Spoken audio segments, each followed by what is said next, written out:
he be clicketing and clacketing over there. Holy yeah, shit. Clickety clackety. All of it.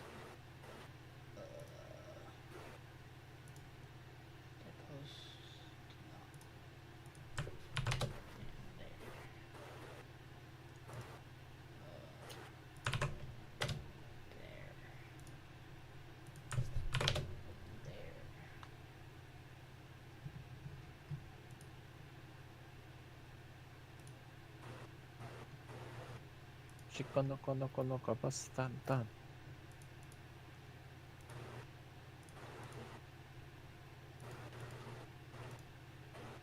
Boy, are we live? Oh, we're live.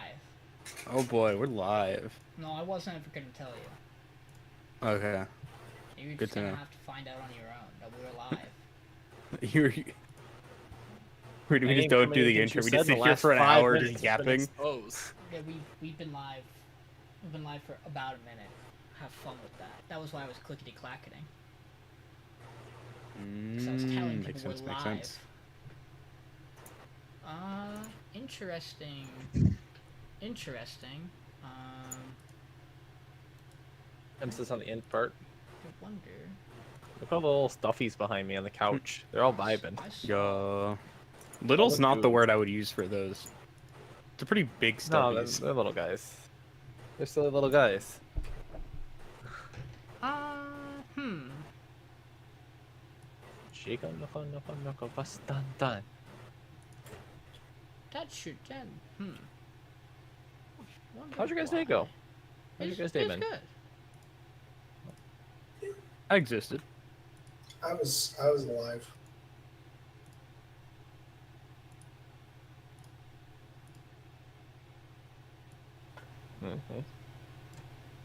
I worked most of the week.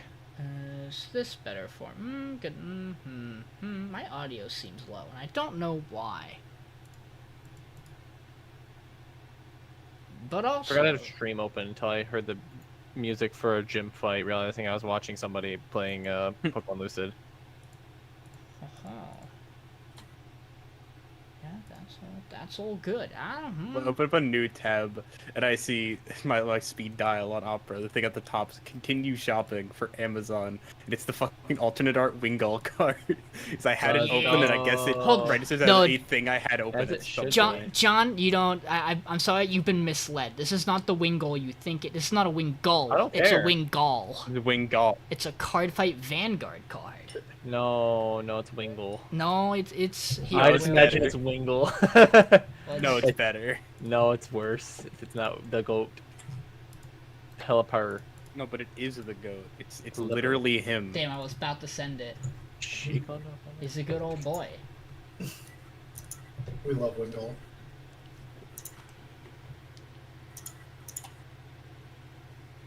So like the actual art, like the general art looks something kind of like that. Okay. He's a guy. He's a dog with a knife in his mouth. And that's awesome. He is rookie.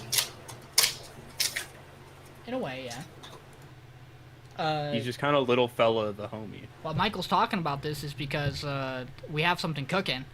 By that I mean I'm in the process of editing some audio levels for it, and it'll be good to go up. Cooking is dangerous. Yeah, Michael, Mason, and I. John is not a part of this because Card Fight Vanguard, and also he's busy. Also racist. Sure. We're doing a Card Fight Vanguard podcast. We're watching through the first season at least, which is 65 episodes, which is why I say you're too busy for this, John, Absolutely. to do this on top of what we normally do. That is not to say that maybe we also aren't too busy, but we have the first episode recorded, and we're actually about to watch the last episode we need to do the next recording. That's gonna have 9 episodes for the first season of 9 podcast Sean's putting it episodes. into like really small arcs. There is not a good Considering, way to like, do how- it otherwise. I don't know. But my brain would be like every 13, I guess. 65, that gets cut. That cuts down fine. We theoretically could do that. That's a lot I don't to know how talk the arcs about. actually split there. Yes, you do. Just No, take but, like, every arc I sent you and combine them. Then yeah. So ignore the guess. first arc I sent you and combine the next two, and then the next two, and then the next two, and then the last two. Because they're all about 7 or 8 episodes, and how I split it. But we're not here to talk about that. We got some time. Let's do a little bit. What have we been up to? So Shonen Jump was off this week, so manga Right. there's only some manga in which we can be keeping up with. However, that manga includes Chainsaw Man. Oh my god. Yeah. Sean, did you read the newest chapter? Oh yeah, I read the newest chapter. So I have the Tigers game on the side because baseball is my You're good. passion, and Tigers just tied it up with a Kerry Carpenter home run for the 3rd time in 2 days That's cool. since returning from injury, which is fucking wild. Today we got blessed with depression in the form of Shiba Inu rooms. And Yeah, then that depression was cured in the form of Shiba Inu rooms. A double-edged sword. That manga certainly wants to look cute, and it certainly is, but also tears my heart out every single chapter. We have a new Kaiju number 8 chapter coming out tomorrow. We got to work on the high five game. Holy shit! It's been like 12 years since the last one. Yeah, 14 hours. It's been almost Kaiju a number 8 month chapter. since the last one. Holy shit! Yeah. I wiped and running. And I'm gonna read it in Oh, no. 20 seconds and forget everything about it. No, you're But that's not. okay. Surely not. We don't know It's gonna be yet. 20 seconds of a read. It's a Kaiju number 8 chapter. That's how long they take. Oh boy. Yeah. You mean... It's very art heavy, so you just Yeah. kind of zoom through it. I know, considering how fast I caught up. And how it didn't feel like how it didn't feel like the things that happened 80 chapters ago happened 80 chapters ago. Crazy. Funny how that works. Things I've done. I've watched a bit of Nagatoro. I'm almost done with season 2. We're getting there. Season 2 of that show's very good. Very adorable. I have started reading Seraph of the End. I'm 24 chapters into that. I don't know how I feel about it. The fact that I'm only 24 chapters into it, is both because its chapters are long, and because I'm not as into it as I am the other thing I'm reading, which is Black Clover, which I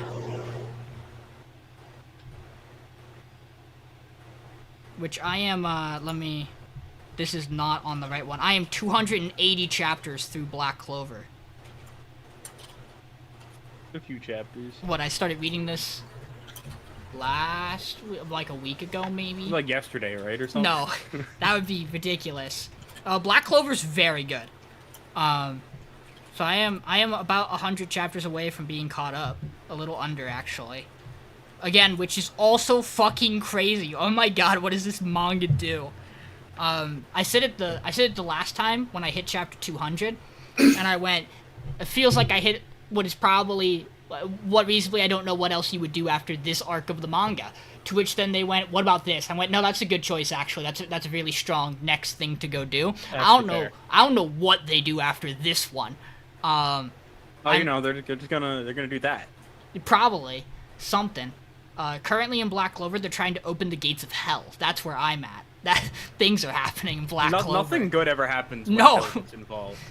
It's If Chainsaw Man's told me anything, nothing good ever happens when hell gets involved. Final Fantasy 14 is taught me. outside of that, in Vanguard, I think that's my work schedule's different, so we might be able to podcast a little earlier in a couple of days sometimes. And it means Probably. I'm free to do more Maybe stuff. Sundays. Maybe Sundays, you know. It's literally just Sundays that it actually every changes. other Hey, you Sundays. know, it means a Tuesday night is actually not a horrible idea if people are available. It's usually good for me because I've been working late in the weeks nowadays and early. Yeah. Mason, you caught up on some manga things. Yeah. You caught up so, on peak comedy manga. He did. Yes. So I caught up on Shoha Shoten. Michael, you were right. I care about every single character in this manga. They're all incredible. It's crazy how perfectly written every character is. It's Every bonkers. last one. It also has, as Sean said in our group chat, the greatest heel ever written. Like, I Natsutani is fucking perfect. Like, he's so good. He's so Oh Oh my good. god. He's so good because he's a villain. I can't even call anyone really villains in this manga, but like I still No, am. no, passionate sandbags. Passionate sandbags exist. Okay, no, You they could are. absolutely Yeah, call them that. no, they're the worst. Yeah. But he's the first like main antagonistic character, and it's amazing how well they make you hate him and then immediately love him. Yeah, within like literally 5 pages, they go, no, actually, he's kind of lovable. He's still an asshole and kind of like deserves some of the hate you gave him. But like, But there's a good he's reason also why redeemable. he's an asshole. I caught up on that. I caught up on all the other like ones that come out weekly. I caught up on Kagurabachi, Himatan. I caught up on Chainsaw Man. I don't think there was a JJK chapter. There was one. We had the really incredible base one, but the magazine's off, so we didn't get anything else. Yeah, which I read that before podcast last week, so that I'm caught up on that as well. The main thing that I've been doing other than that was I got back into watching Young Justice. I got through all of season 3, and I'm like a quarter of the way through season 4, and I'm 6 episodes into season 4, and 4 of those I bawled my eyes out the entire way through. That show is incredible. Mostly because while it is a superhero show, it focuses more on what makes them like what they're doing outside of superheroing, like their normal daily lives, and it's really good. Characters are really good in that show. Aside from that, it's just been my usual TFT grinding, as I do. I'm sorry. So John, you wiped in Run and Bun. Yeah, I wiped in Run and Bun. I decided to reset after like my box was like super depleted in a certain point in the run, which is fine. It happens. So now I'm back into truck percent, as I call it. So that's been fun. Outside of that, I watched all the first season of, I believe it's called Dragon Prince with Amber, my fiance, yesterday. Pretty good. It's a good time. I had no issues with it. It was interesting. It was different. And I'll probably watch more with her eventually when I, again, have free time. But mostly just playing Run and Bun, doing that. Getting a little bit back into League. I played a game today that was fun. Played some Karthus bot lane, which is always a good time. Outside of that, just been working. I mean, same stuff, different day for me. But yeah, been enjoying it a lot. And hopefully watching the Tigers win at some point again, because it doesn't happen very often. Also, I'm just caught up on everything, like Oshinoko, all the usual suspects I'm caught up on. I'm still super behind on Oshinoko. By super behind, I'm like 7 chapters behind, but like super behind. Infinitely far behind. Basically, just stop reading it. I mean, I could. It'd be funny. That's what I did. Give up a chapter 1 to 50. Marriage Toxin also had. Marriage. Yep, 97 and 96 and 96 and 7 came out. If you haven't, we are. I've read 96. We have. This arc's ending. Me and Amber have marriage talk from time to time. It's a good manga, John. You should read it. You should. I know. It's fucking on the to-do list. Oh my god, it's so good. Ah. Oh, what have I done? Played a lot of Zenless Zone Zero, but that too. I legitimately, I don't know what I've done the last week. I think I've literally sat here and rotted away. Okay, so I started reading One Punch Man. Yeah. That manga's really fucking sick and awesome. The guy who draws this, what the fuck's his name? Not one. One's the guy who writes it. One's also a fantastic creature. What's a creature? He is a creature. Have you seen screenshots of what the webcomic looks like for One Punch Man? No, but just creature's funny to word to use. Yeah, the stuff that he draws the most basic of basic visuals for anything, like for the webcomics, and it's wonderful. Well, the mangaka, the guy who draws it, Yusuke Murata, this guy was given too much time and too much money to draw shit. This man has some of the most detailed and intricate manga paneling ever. Not panel, but like manga panels done ever. There's a fight that happens really early on. It's Saitama versus Genos. They're doing a little sparring match. Yep. There is a 20 to 30 page set of full 2-page spreads that is just the camera following a punch happening. Every picture is a fucking frame of an anime essentially as this is happening. This shit is bonk. This man was given too much time and too much artistic ability, and it's crazy. Too much time. This manga's fun. This manga's wonderful. I'm in the part that gets covered in season 2. Okay. I'm at around the exact part I got to watching season 2, which is like episode like 3 of it or something. Which is crazy. It feels like I finished the season 1 stuff like 20 chapters ago, and they just blitz through these next 20 chapters in the anime stuff. But yeah, currently the karate tournament section. So Sean started playing a game. This was forever ago, I think a month ago at this point. It feels like, because people at his work told him to play it, called Gunfire Reborn. Oh yeah. And it's a funny little roguelike first-person shooter little game where you play as animals, you do some silly shit. And I went, man, I forgot this game's fun, and I re-downloaded. I've been playing that a lot. He's probably playing it more than me. Probably. Builds in this game get really dumb really fast. Silly things. Mason see some of the silly shit that I've done with this game. The fourth character, the lightning tiger, I had a build where I activated my ability. I sat there and things exploded around me at rapid speed. That was it. That was the whole build.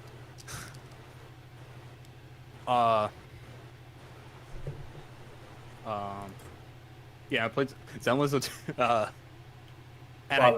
So I actually haven't played a ton of it realistically. I do like my hour a day for my dailies and however fills out the weekly stuff. But now that we got the 1.1 drop, I got a bunch of new shit to do. Same. And also, I made a poor financial decision. Not actually that poor of a financial decision. The Borderlands 3 or the Borderlands Pandora's Box, whatever the fuck the thing is called, that bundle of all of the Borderlands was on sale again. And it was $20 for me to purchase Borderlands 3 with all DLCs, Borderlands 1 with all DLCs, Tales, and new Tales from the Borderlands. I already owned pre-sequel in 2. So now I own Borderlands 3 twice. It's like I bought it day 1 on Epic. Beat it. That didn't really touch it again. And then I was like, fuck it. I'll play it on Steam. Then I had to go through a whole like day's worth of bullshit to get my single character I cared about from Epic and move him over to Steam. Cause there's no like thing in the cloud that like saves your character. So you need to physically move the character file from from where Epic's storing it to where Steam is storing them. Which was a fun time. Because I never downloaded Borderlands 3 on this computer. So I had to download Borderlands 3 twice. This game is 140 gigabytes. That took a while. That was like 8 hours of time spent doing that. I just sat there reading One Punch Man during those times. But yeah. Borderlands 3 is a funny little game. I kind of got stuck trying to do Mayhem 10 stuff, or Mayhem 11, because I have all this gear that's Mayhem 10 stuff, so anything like, trying to do the DLCs on easy mode is piss baby easy. But trying to do them on Mayhem 11 is really hard, so I'm kind of stuck in this limbo of not knowing what to do. So I'm vibing. I'm getting through the 3rd DLC slowly, the Western one. The DLC's kind of awesome. It does the funny thing with the narrator that like Bastion does, where they don't exactly narrate every single fucking thing you do like Bastion does, which is maybe the best thing about that game so far. Which is that the narrator's a fucking dumbass. He's a goober. You fall off and he goes, and then he fell off. This place is kind of slippery. And you do it again. He goes, "You're a fucking idiot. Stop doing that." But yeah, but like the narrator has like a very similar tone to the way Bastion's does. It's very fun. The kid just rages Borderlands a lot. is a fun game. I need to play Bastion. It's very good. I need to finish Bastion. I should replay need to get Bastion. back to I it. should replay Bastion. It's a good ass video. I own it game. on 7 platforms. Sean. I own it on the 360. I own it on my PlayStation. I own it on Steam. It's only 3 right now. I could go get it on my Switch if I wanted to. It's like maple. Good game. I guess I should say, in relation to Black Clover, I'm pretty sure past where the anime is. Considering the last anime opening, is a ways behind where I am now. It's like the start of the arc I'm in, and I am in the arc. The arc. Yeah, I'm in the arc. The Lost Colony God. arc, like Sonic. No. Oh, With yeah. that all in mind, though, ladies and gentlemen, it's time to be an anime podcast. Oh boy. And that means it's PR Time to make time. people upset. That's fine. Never. John, not you this week, my friend. It's not me. Whoa. I mean, you might still, but you have... Wait, someone else hates Shoshimin. Let's go. I wouldn't say hates the word for Someone it. else absolutely diabolically hates Michael's passions. No, I don't And think... it's not just me. I don't think that's where I'd put it. It just happens to be in the bottom 4 as opposed to the middle 4. Or the top 2. Or the top 4, rather. Or 3. I know how our power ranking's structured this week. We're gonna jump into stuff, obviously. And with that in mind, our first show to jump into, Nokotan. So, where to start with Nokotan every week is the question. This is a pretty straightforward week. Pretty straightforward, actually, episode for Nokotan. So, it starts off Crazy. with Nokotan. Well, not Nokotan, but the, I always forget names. Koshitan as our new student council president. She's the new president of the student council, and she's with her new student council members, who one of them wants the club's demise. Spoiler alert, it's the one that has That outwardly the cat says hairs she that wants they point out, the club's demise. that they Yeah, point it's- out it's the right one away. One's named Cat Noko Cat. And the narrator just goes, because this show makes it obvious. But she's just jealous of Kisho Koshitan because she's good at everything, basically, and has all the popularity and stuff. Yeah, Neko Meanwhile- Yamada. Meanwhile, we have the other members of the club. I think it's like Tanaki Koji-san or something like that. It's some longer name. It is Kinu Tanuki Koji Kinuki and Koji. Chiharu Subameya. But Kinuchi Koji, I remember, Tanuki fails Koji. to do her job and starts having a literal panic attack. The easy way to remember her name is that she's named after a Tanuki, because every character in this show is named after an animal. See, that would require paying attention, and this is the brain off show. And you have the last member, who is, like you mentioned, Chiharu Yeah. Subamiya. And Chiharu is the silent person who just gets the work done. And then eventually she comes by the club with Nokotan in it. To which, much to the dismay of Koshitan, is like, oh, we cannot let them figure out what Deer Club is about. They cannot be in Deer Club because it is too weird and crazy. And in reality, she's just the biggest fan of Nokotan. So she's similar to Cheer for You. Goes home and is like, I got to meet Nokotan. She's the greatest. And the one time she shows emotion is when she's provided deer crackers via bucket from from Nokotan. And slowly but surely, all the members of the student council end up basically in Deer Club. Well, except for Nokotan, who still wants to demise. And there's that weird scene where they get locked into the storage closet and are saved Again, by yeah. Nokotan after she sings her lovely deer song in HD. Like Sings about- HD anime OP. She sings about the deer cracker getting lost alone from its tribe. And so somehow everybody besides Neko ends up being in the Deer Club and just not showing up to student council room. Yeah, I mean, Nokotan's fine. It's funny. But I do agree that it's starting to lose its appeal bit by bit here, and fell quite a bit on like everyone's list this week. It's like, yes, it's funny, but its nicheness is starting to fall off. At least for me. And I think you guys feel pretty similarly about it. My Yeah. issue is that it's the comedy show that I laugh the least at of all of our comedy shows, Yeah. like by far. And it's like, damn, it kind of hurts it a lot. I think We got some funny comedy shows. I think I have the most Funny-ass positive, comedy shows. most positive opinion about it, and it's because I still think that I think these characters are interesting. I'm glad that these are characters I'm going to enjoy much more than her sister.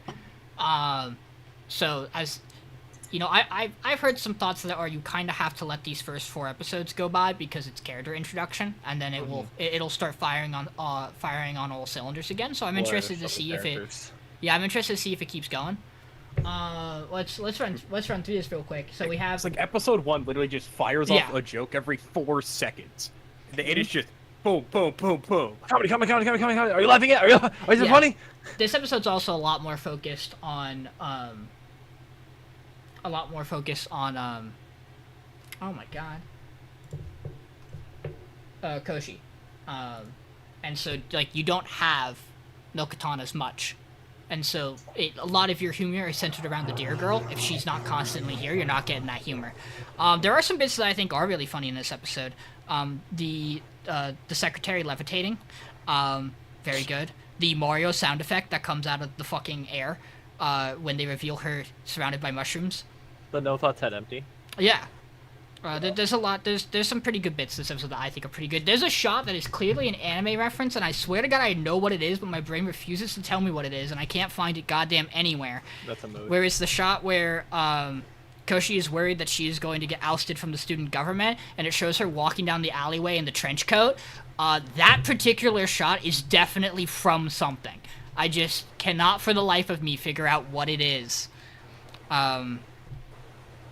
I wouldn't be surprised if it's like Fist of the North Star or like Ippo for fucking any, for all intents and purposes. So character-wise, obviously Nokotan's a deer. The Koshi sisters are both tigers. In fact, Obviously, and in fact, Toriko or main girl is Tiger twice. Her name is Tiger twice. Her first and her last name are both tigers. We know that Neko Nokotan Yamada is a cat. Yes, surprise. She's also cat twice. Yeah, cat Yamada cat. Yeah. Tanuki Koji is a tanuki, so raccoon dog. Also, it's also Kinu, which is something I thought. Raven. Yeah, I'm like we had a whole show that used that word in it. Yeah. Bashime is. Couldn't remember what show it was. Bashime is a horse. And Subamiya is a barn swallow. Good. Yeah, imagine being a character in a show and you're like yes, you are a horse. Cool. You are a cat. Yep, you are barn swallow. Excuse me. What? Well, and it's been pointed out that notoriously you could argue cat maybe goes against this, but all the other characters outside of Koshi are all prey animals, not predators. The tiger. That's why Neko Yamada wants to get rid Yeah, of 'cause Deer she's Club. also- She's against the Deer Club. She's getting Like Koshi is. They're actually on the same side. They just don't realize. Yeah, to be fair, Koshi's main reason for They all want to kill Nokotan. Koshi's main reason for not wanting them Literal to come to murder. the club is because she doesn't want them finding out she's a delinquent because she thinks Nokotan will be able to keep her goddamn mouth shut, which she's right about. honestly Which she's fair. correct about. Absolutely correct. She's just lucky that no one else cares at all about this situation. There's like, deer.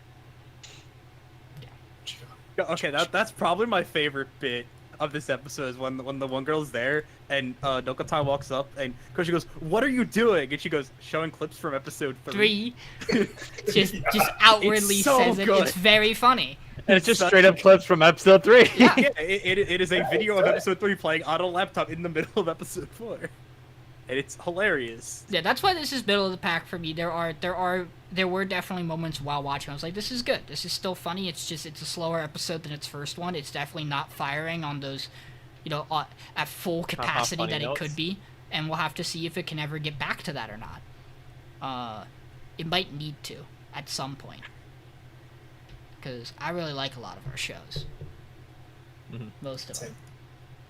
Most of them. Sometimes, Most of them. occasionally.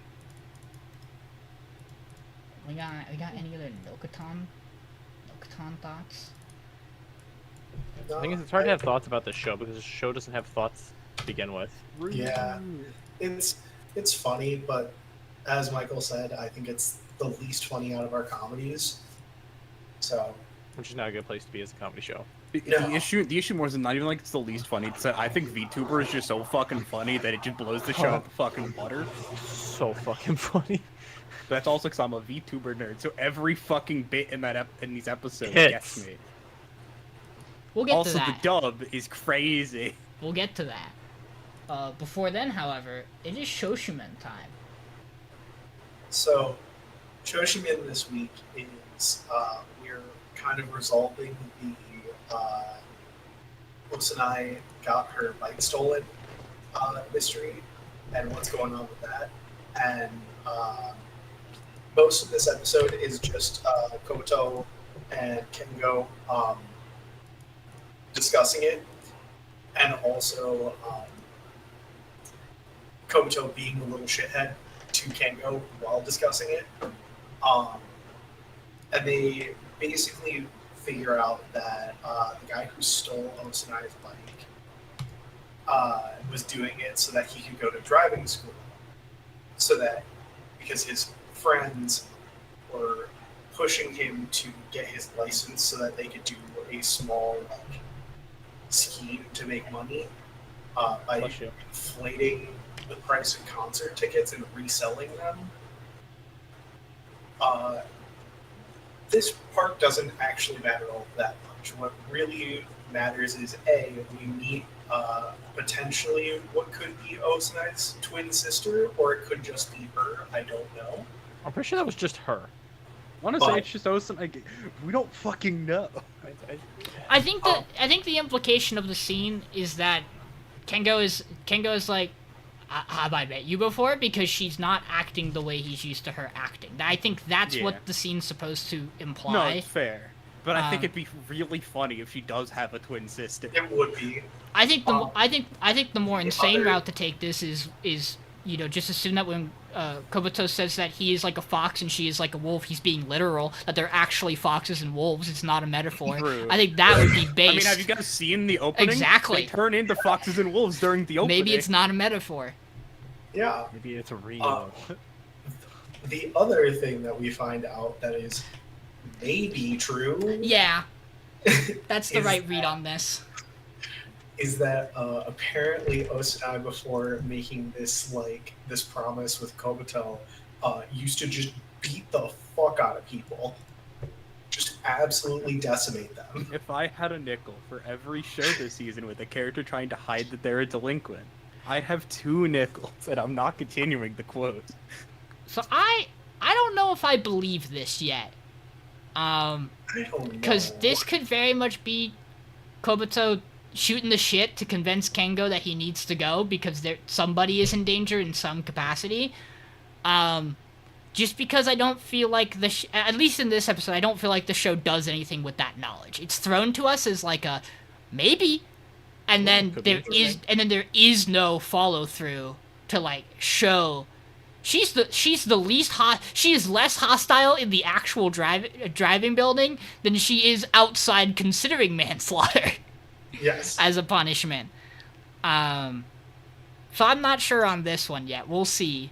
She did get them sent to like juvie for like Yeah. for like fraud though. She sure did. hmm Like 6 kids got arrested. Like actually just like ruined their entire lives. They Thanks, shouldn't kid. have ruined her strawberry tarts. That's Dude, all honestly, I'm saying. Honestly, it's on them for sure. I agree. Yeah, they For are top absolutely crime. terrible people. They stole her bike, ruined her strawberry tarts. We're committing fraud, but I don't really care about that part. There's the other 2 that are more Stole important. somebody's identity. A legitimate crime. You know, it's only Yeah, fair. yeah, no. But, like, they again, broke don't care into about that someone's part. home to steal their identity. But the sweet tarts, Yeah, like what the fuck? That's fucked the up. once a season sweet tarts. It's like Yeah. once a year. It's like only during spring that they have them. It's And they only barely, for like 3 weeks. yeah, fucked up. They deserve this. I also think the show's awesome. I love the way they do the deductions here, because they introduce they do a lot of talking about places being other places, or like places like okay, but which would be closer and why would he want to go to here, and all these like location mapping things. It's really cool. Yeah, It goes super in depth on his reasoning for all these tiny bits and pieces as to what exactly he'd be doing and why he's doing it here. And it's like, oh wait, this thing, it's fucking rad. The show's sick. I think the weakest part of the episode for me, however, comes through some of that, where he's talking to Kengo and he goes, "And how much do you trust him?" In a ratio. And Kengo throws out a fucking arbitrary ratio that has no reason to exist. It's just his own personal opinion. And Kobato then combines that with two other arbitrary ratios, and then one ratio that's very clearly skewed in his favor to help get the number down where he needs it to be. And I'm like, to me, that bit, I'm like, in one ear, out the other. I don't really care for that. I also didn't understand the do it as a ratio. That didn't make any sense. It's him like, doing bullshit. Yeah. It's entirely him doing bullshit. It was him trying to go, so if you combine these three elements of uncertainty together, it's a really high sense of uncertainty. Or whatever. Yeah. I think it's a little goofy. And like trying to put numbers to it was nonsense. Yeah. It's also because their final number is like 92.87%, which is also just absolute nonsense. Which I think is part of the idea is that they're just spouting nonsense at each other. But it is fair. It is kind of out of nowhere. Say some bullshit. My other situation with this show is that we're 4 episodes in. We've resolved the central thing we've built for 4 episodes. We stinger the end of this episode with they're back on their bullshit of detecting stuff and getting involved in people's business, the two of them together, to set up for us going into the next episode and just doing this. The show's only 10 episodes, so we're almost halfway there. And I need to know what this show wants from me, or what it's going to give me. Because while I think a lot of its production stuff is really cool, and its direction is really cool, I'm much more invested and interested in most of the things I have above it this week. And it's also just one of the things, again, where it's like, you require a lot of build-up, and what is your payoff for build-up? And it's a little light. The guy gets sent to juvie. That's not light. He actually gets fucking... Him and his buddies get punished. Yeah, but like... Our characters feel like they've moved a teeny bit in terms of what they're like and what I know, and it's a matter of the show is choosing to hold things from me so that we can discover them as we go. Perhaps I should be given more to keep my own personal interest. That's kind of where I fall with it this week. I mean, as the one who's lowest on the interest to begin with here, it's just doing more of the same stuff, but to me it's like similar to Sean, where it's just like, I need to see where we're going, you know? That's kind of like the main... Show me Osanai is bad shit insane. Let me see it. Yeah, Let me see her be fed up and have enough. I want to watch her tear a windpipe out. It has to... Just give me the visual. She doesn't actually have to do it. This show does that all the time. Also, how does that blurry photo incriminate them? I couldn't even read the fucking text on his paper. How are you supposed to say he's in under another name? You just need to be able to... You just need to make out the name. That's all you need. Like, apparently that was good enough. I don't know. I don't read kanji. I don't fucking know. Yeah, I don't know how to read that language. I just assumed she took it while she was like in a boat passing by, just like. But it's also possible that you have enough of a tell to go, that's not his name written. They would be so absolutely different. It'd be like if someone's name was Michael and you see the word Frank written on something, or George. Yeah, his name is pretty different. Are so completely different that it's just nonsense that would be the same name there. I do appreciate that Osanai looks like the most insane psychopath dressed up in detective gear inside the driving instructing school. Yes. It's a choice she makes. He's vibing. But for me, I'm just not that interested in the show to begin with. It's not my lowest show this week, and we'll get to that later. But for me, Shoshimin still is just not very interesting, unfortunately. I also think in terms of duos, while I like these two, I don't like these two as much as some of our other duos in the season. And that's just... It just happens.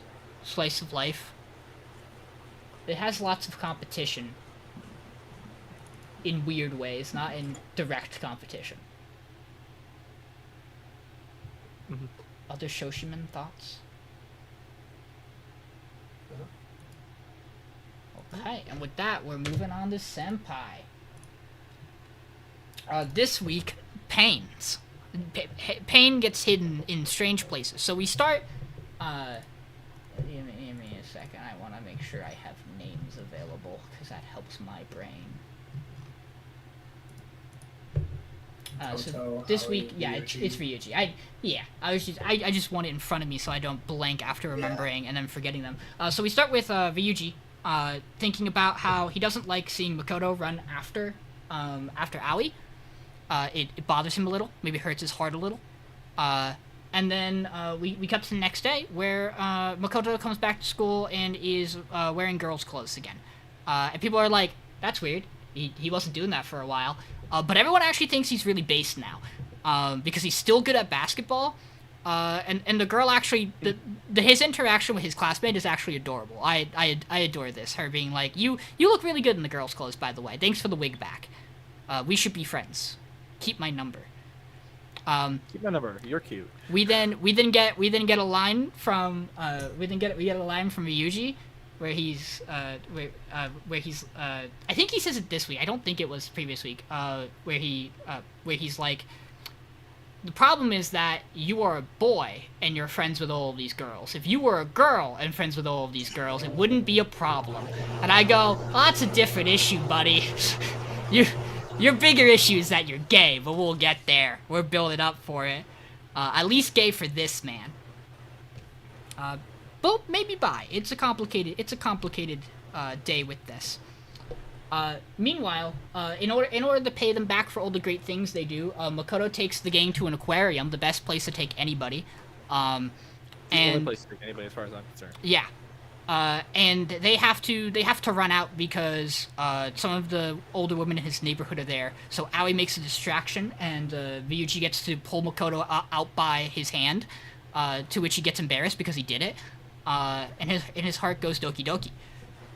Makoto then they are then in a souvenir shop, and Aoi is staring at a whale for no reason, definitely no trauma, staring at a whale, and Makoto goes, "Oh, it's a whale."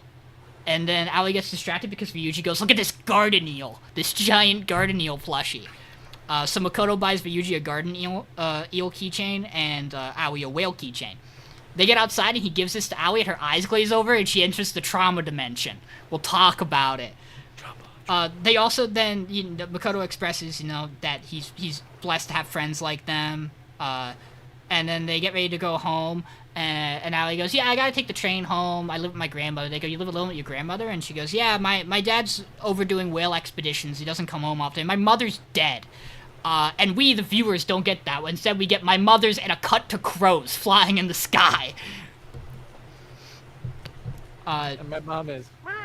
Yeah, and then we get back to school, and Aoi has bombed some of her exams very badly, so the group decides to tutor her. But Makoto Senpai gets pulled away to play basketball because he's based and cool, and leaves our two love-struck lovebirds alone together. And Ryuji drills Aoi through intense studying practice, where she is upset because she wants to fantasize about Makoto helping her study in seductive ways. They then, I think also on the way home from the aquarium is where we get the train scene, where they are all bundled up, they are all scrunched up on a train and they bumped into each other a lot. That's important for things later and what the show's trying to imply.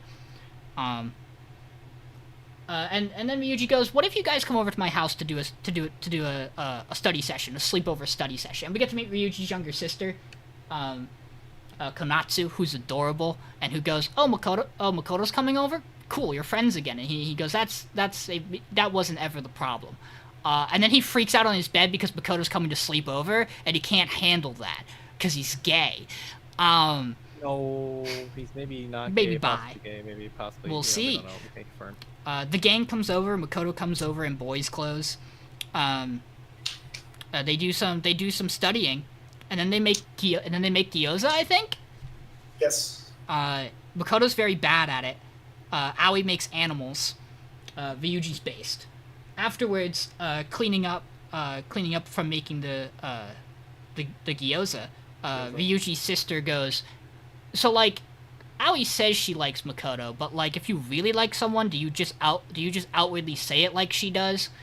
And Ryuji goes, that's not really my place to say. And she goes, yeah, but I just think if she really liked Makoto, she would act more like you do, and then walks away and leaves him to ruminate on that. Aoi then is walking to the bathroom to take a bath, and she sings, and it's adorable, and it lives rent-free in my head for the rest of the week. The gang then goes to sleep with Makoto in the middle of the rollouts. And then cuddles next to Ryuji because Ryuji's sister told scary stories. And Makoto can't cuddle next to Aoi because Aoi's a girl. And Ryuji, in his brain, just thinks about how unfair that is. That he has to suffer because Makoto doesn't realize his true feelings.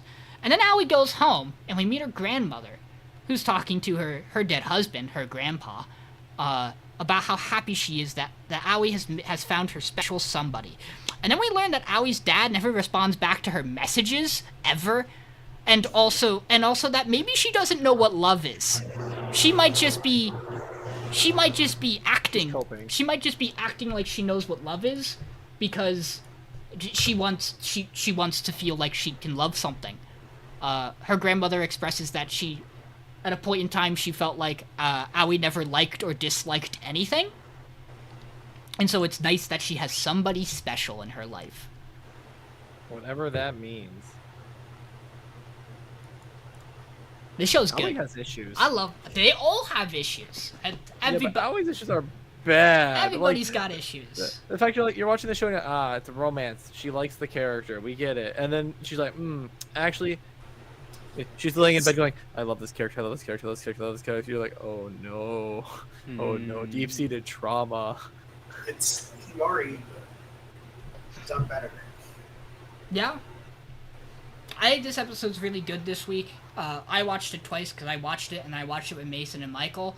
And watching it the second time, a lot of certain scenes you pay a little more attention to, like the scene where she's staring at the whale and you're like, that's not a good stare.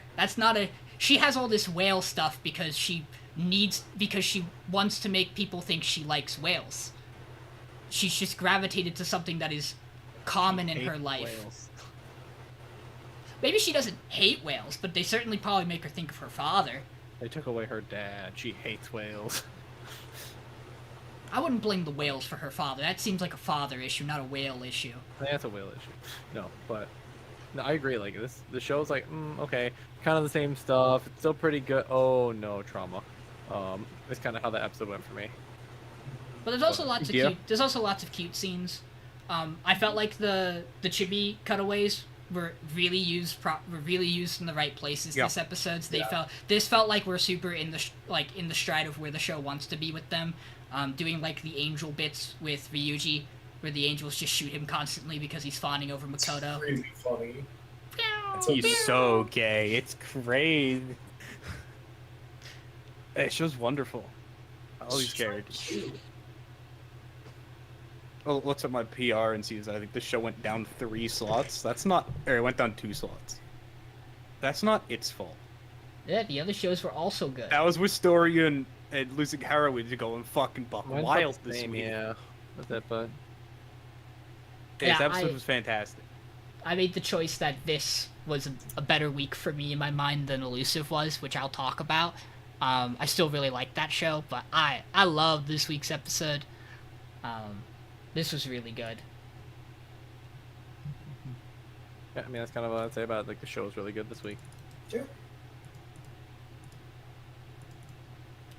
Next up, we have somebody hiding, perhaps in a language or a location.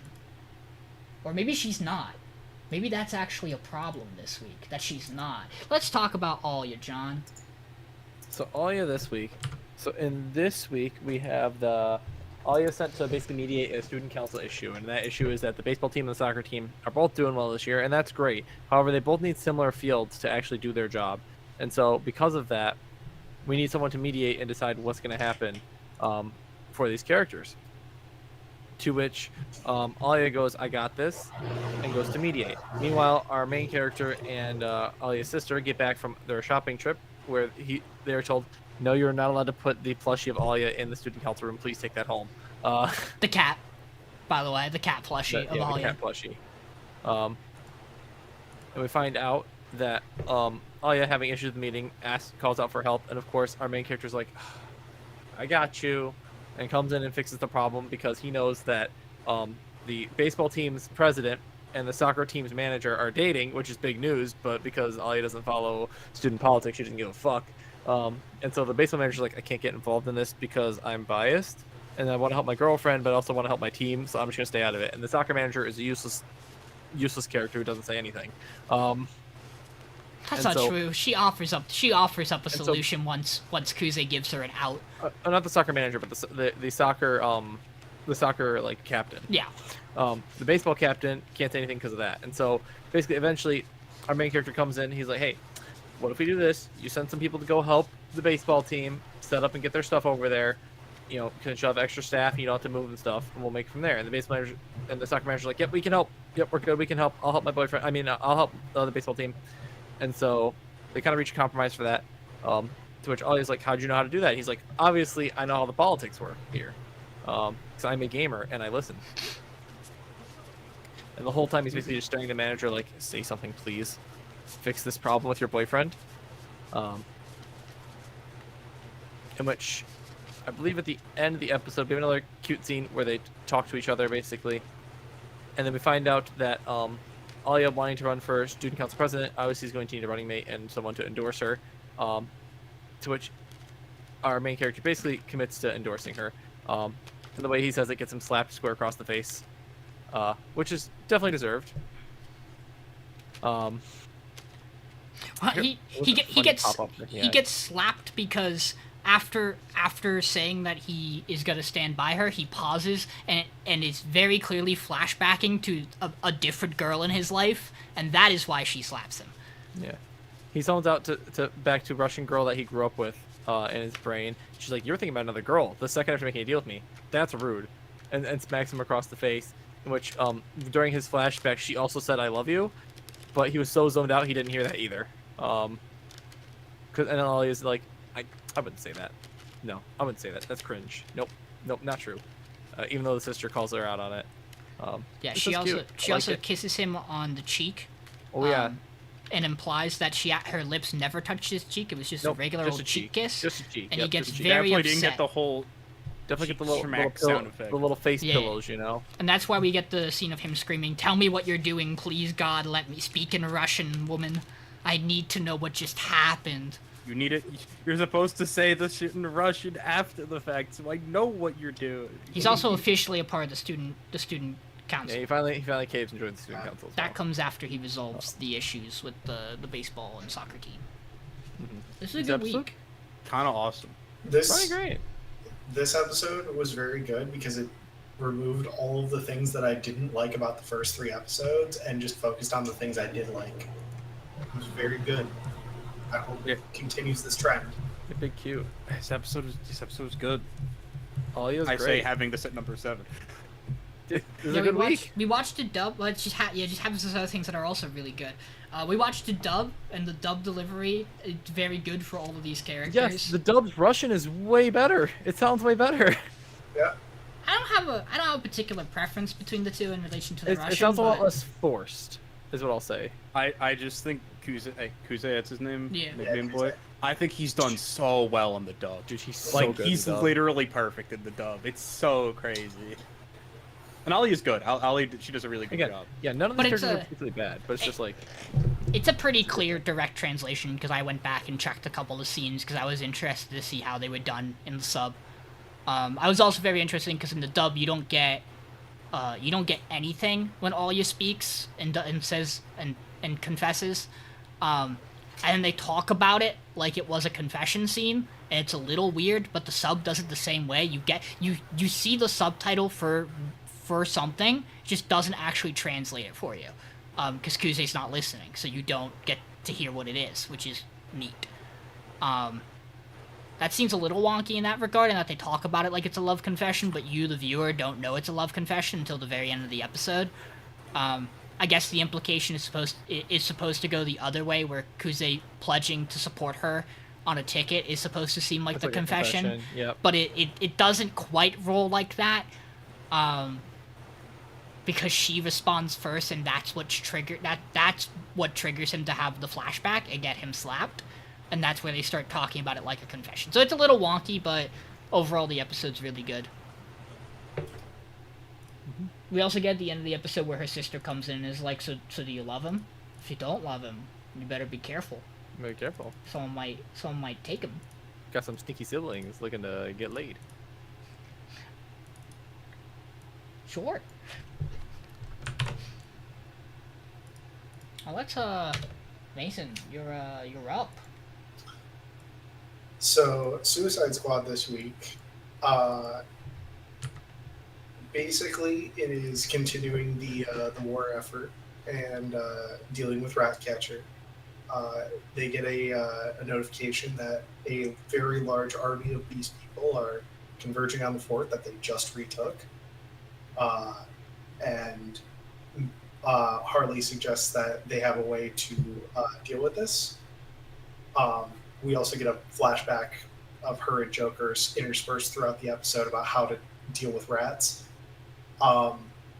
This ends up resolving with they get to the site, they release all of the orcs that they were in prison with, and have them seem to be like guards for the fort. And then proceed to make Ratcatcher come out into the open and have Deadshot shoot the crystal for the staff that he's using to control the beast people, and they converge on him and kill him. That's basically all that happens this episode, I believe. We get a little bit That's of the stuff. first half of the episode. We have like a second half where they're talking about that. That's like the middle end, because the first half looks at the princess's stuff. In her backstory, and then the end is them rehashing what just happened to be like, okay, now what? And the queen is upset because something we don't know yet. She's just not happy we get with the end funny. result. We get another one out of the collection of zoom out, fisheye lens of person's forehead and their eyes being very large. If it changes. For what it's worth, Just say it right now. I actually like a lot of the princess's backstory stuff. It does a little bit for the world. You would expect or think that maybe one of those beastmen under control would wind up being the one from her childhood, and maybe something would tie in there, but not exactly. It's really just more of the same from what we had the past 3 episodes, and it really needs to be doing a bit more. It's also like, I don't want to say it's anticlimactic, but like, yeah, this plan makes perfect sense. It just positions very well compared to the last way the plan went, where they fucked everything up and damaged everything. This time they did nothing. They just let one person handle it. It was incredibly clean. Really, there should be no reason for there to be any issues with this, so I'm interested to see why the queen's upset. My guess is maybe she didn't want the beast people back, and that's a new problem now, is that she has to deal with another population again. I don't have a lot to say. I don't personally think the stuff with Joker is very compelling or interesting. I also don't really think it delivers on what it sets up at the beginning to give you a how to defeat rats bit. I just think it's a little bland and boring. I just don't like this Joker. That's fair too. It's just not. He's too calm, I guess is the best way to put it. He feels too like. Yeah, like I guess when my brain like thinks of Joker, I think of like the Heath Ledger. I think that's the one. Whatever, the fucking one that goes fucking. The Batman one. Constantly giggling, going crazy. Mm-hmm. That actually the sick fuck that is that one. Yeah. Hey, this guy. Yeah, he's in control, and that's weird. It's. But yeah, And the problem I is think the he's whole bit not about even. put the rats against each other is fine. But that's the thing. Like, I don't think it's bad. I just don't think it, for what you do the whole episode for, I don't think it really does anything. That's fair. We also don't like really get much out of it. It also feels like a very write-off for Ratcatcher. Like you are dealing with a central villain in a very simple way, which works. And now dead. He's...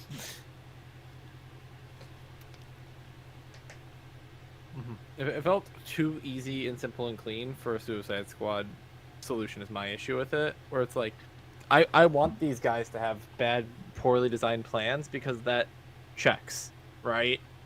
I feel like something that's super simple and super clean like this to spend a whole episode on feels really bad just in terms of like the actual like solution of an overarching I think problem even if like part of the plan started to fall apart, like the Beastmen got a little closer and like the forts didn't hold to show you they were kind of makeshift, and like they just leave yeah, this is all just a ploy, like we didn't really need anything here, it was all just staged to the end result, and it makes it kind of feel a little lackluster. But it's also Deadshot, so like on one hand they handle Deadshot perfectly. Like he perfectly, flawlessly executes a thing that is entirely reliant on his skill. That is the character, so I can't necessarily be too mad at that. And far as the Joker thing goes, I think the bigger problem is that he's just... There are times when the Joker as a character is in control, and the idea is that it's very...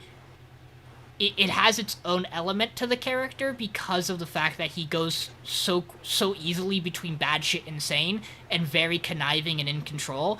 This Joker's just very laid back, and it's not any of his typical mannerisms.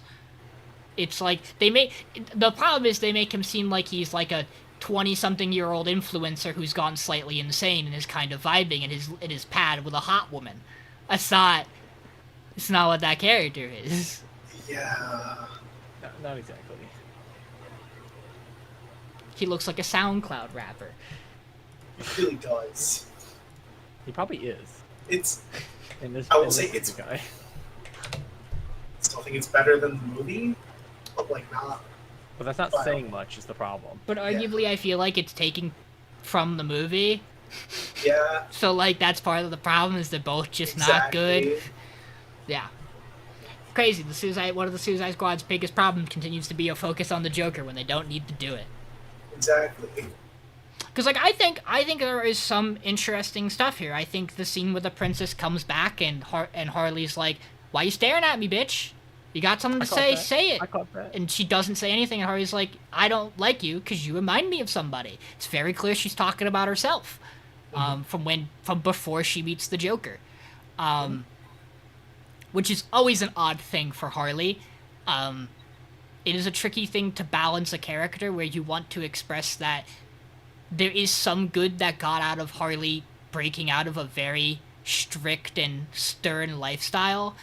But then most likely what this show is going to fail to do is, point out the fact that her relationship with the Joker is not a good one, and that arguably if she gets out of that, she could maybe go back to to being a better person than she was, but also like living a life that's good for her, which is where good directions go. And unhealthy. Yeah.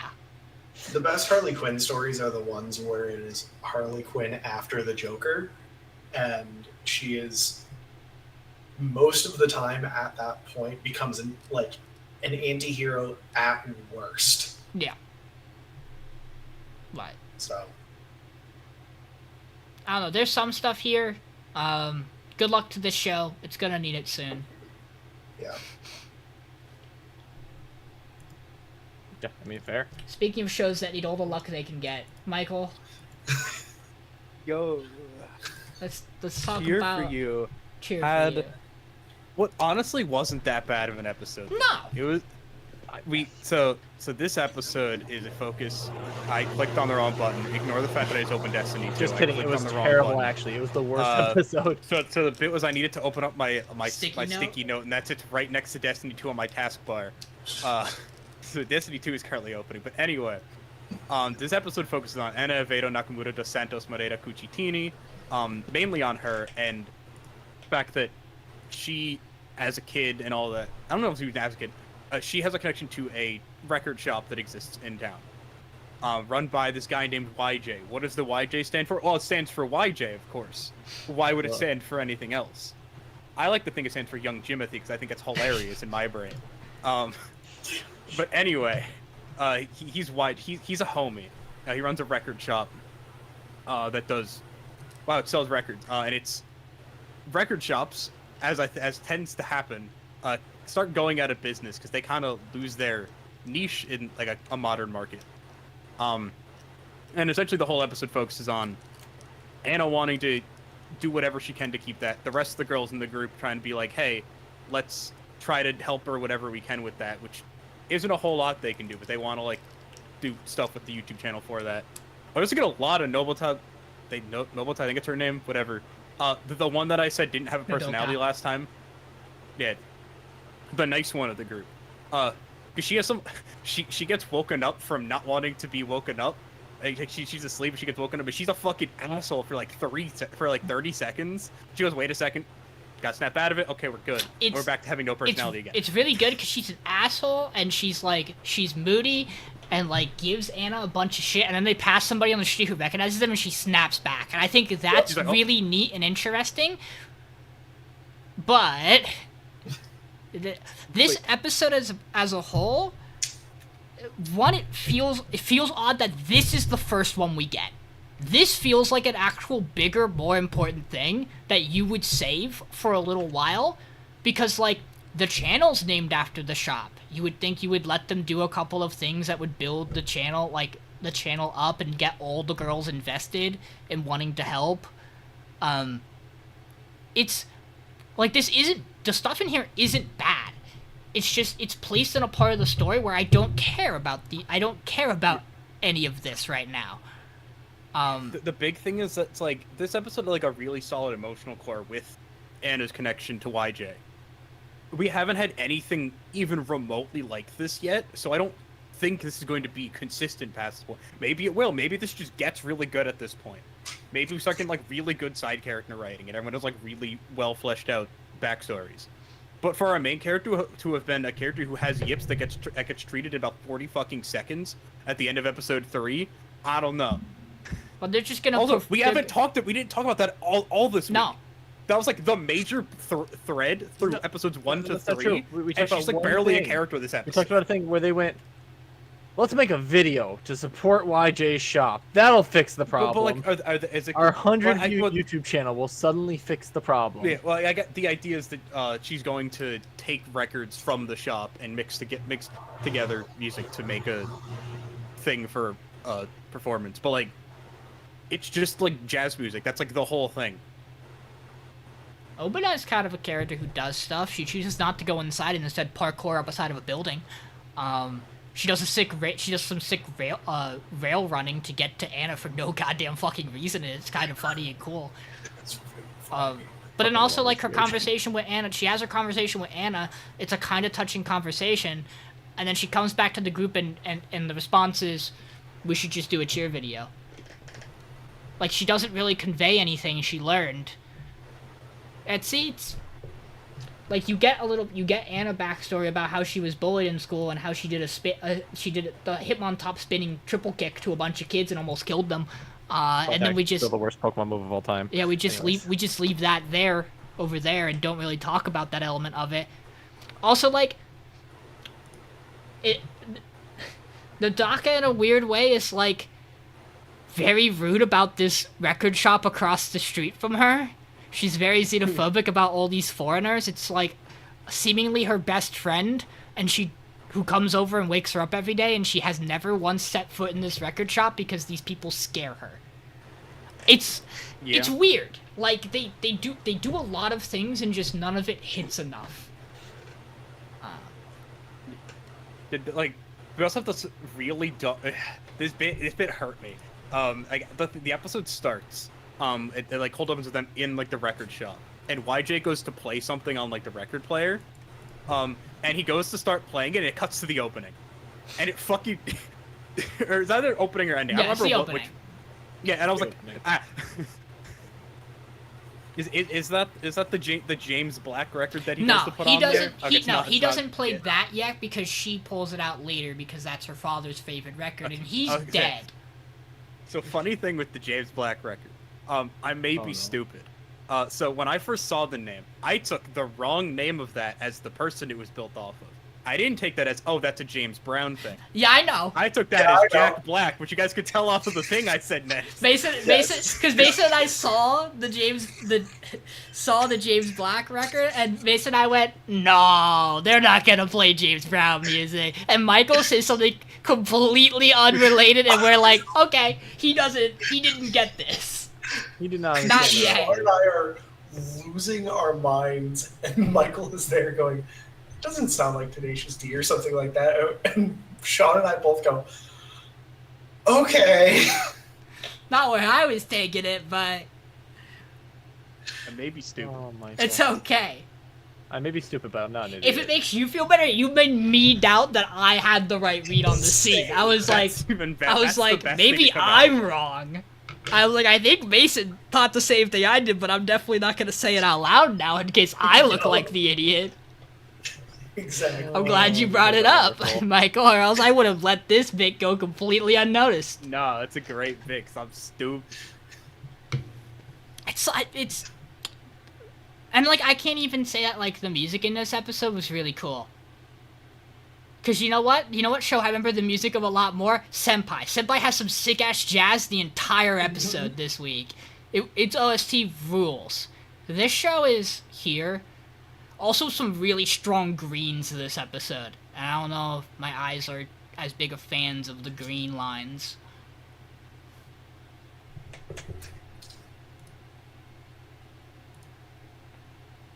I'm not saying that this show.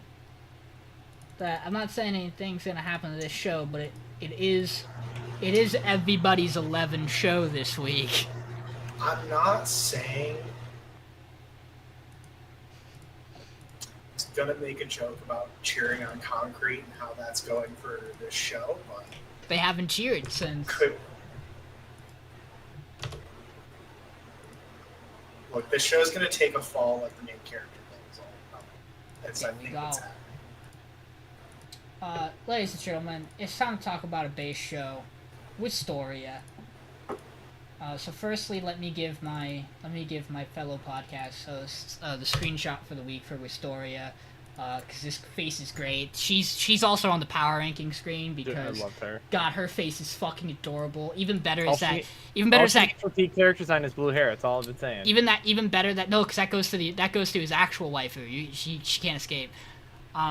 Also great is that Kiki puts her hand on her arm to console her. But we'll get to that. So this start of this episode, we learn that there are 12,000 credits students can get, and that to get to the upper institute, you have to have 7,200. And then we get a little character roll. We get to see everybody practicing against these golems and their with their magic. And you know what? This works pretty well for like a popping up character nameplate thing because they don't just pop up their names; they also pop up how many credits they have, which is a neat thing to do. So we are introduced to we learn that Scion has 9,889 credits. Colette has 7,340 credits. I don't know if they show it right away. They might wait till after everybody else. But we learn Will has 5,405, so he's a little short to get to the Upper Institute, and this is his last year, so it's not looking great. And then we get introduced to Lihana Owenzaus, who is the Lightning Mage. She's 10,100 credits. We meet Wignall Lindor, who's the Wind Mage. He has 10,075 credits. And we meet Julius Reinberg, who's an asshole and uses ice magic and has 10,048 credits. Colette talks to Will about joining the Grand Magic Festival because she thinks at this point it's the only way for him to get into the Upper Institute is for him to go do stuff, get noticed by a scout, and get taken into one of the 5 factions that exist in this festival arc. And Will's like, no, I joined the festival in my second year, and that went really bad. People did not like a dude with no magic doing magic stuff. It was not pretty good. And Will seems pretty adamant that he's not gonna do that. They then stumble upon the Chamber of Betting Secrets, where Colette goes, that's weird, I hear noise from that locker. It just opens it, and they find a hidden passageway to where a bunch of students are taking bets about who's gonna be the coolest at the festival. And Scion's two goons talk him up really big, and then also rat on all of his feelings and emotions, and Scion is not happy about it. We have a wonderful cut from that where, while they're talking about all the things Scion wants no one to hear about, Colette and Kiki have fucked off into the back of the room and are looking down at the betting circle like, wow, look how high up we are, because they're adorable together. Mid-card, we learned that Kiki is indeed a scrying device, purposely from Werkner. We also get a little bit about some dwarves.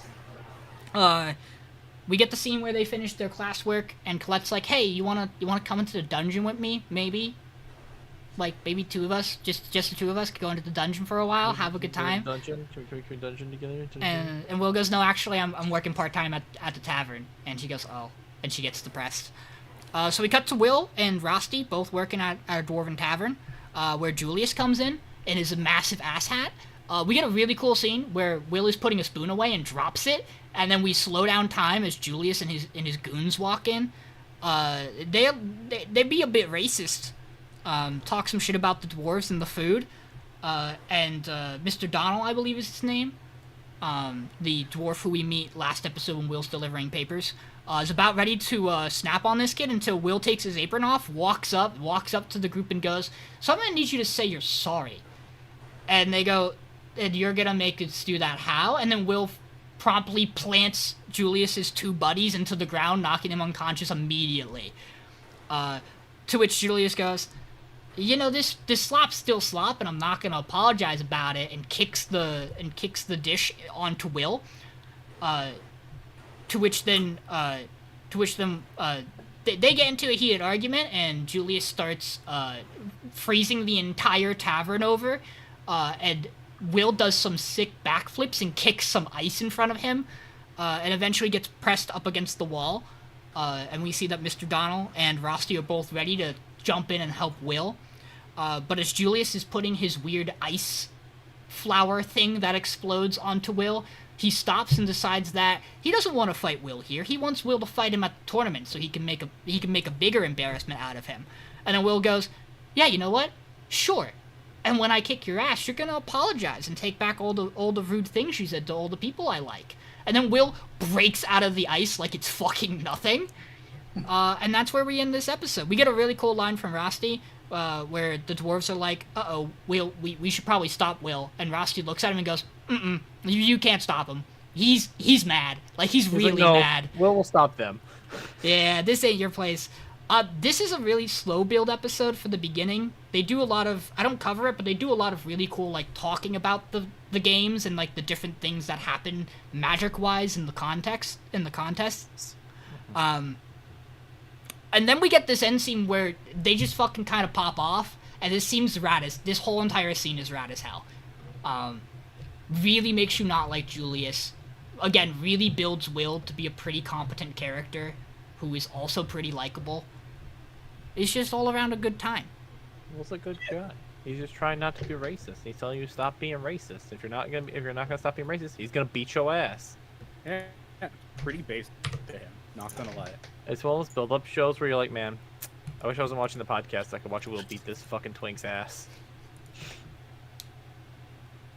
But I also think the other characters we get introduced to at the beginning of the episode seem interesting, because they don't all come off as major asshats right away. Like, particularly, it seems like no one likes Julius. Everyone kind of seems to think he's kind of a major asshole, which is good. Scion, in particular, really comes out of this looking like a better person, because he just isn't associated with the other three, and that is enough to make him seem like maybe he's an okay guy. He also just doesn't care as much as them, or at least, like, doesn't show it. I'm excited for for Scion to become one of my favorite characters in this show. I can't wait. I imagine he's going to be wonderful when he sees Will kick Julius's ass. I also just imagine when he finally gets to, like, talk to Will about what happened, it's gonna be a good scene. Because I can't imagine being the guy who watched someone save you and your two goons from a beast that literally would have killed you and torn you to shreds, and then see him do nothing every day in school because he can't pop the fuck off inside the halls. He can't smurf inside of school. Yeah. It's against school rules to be smurfing.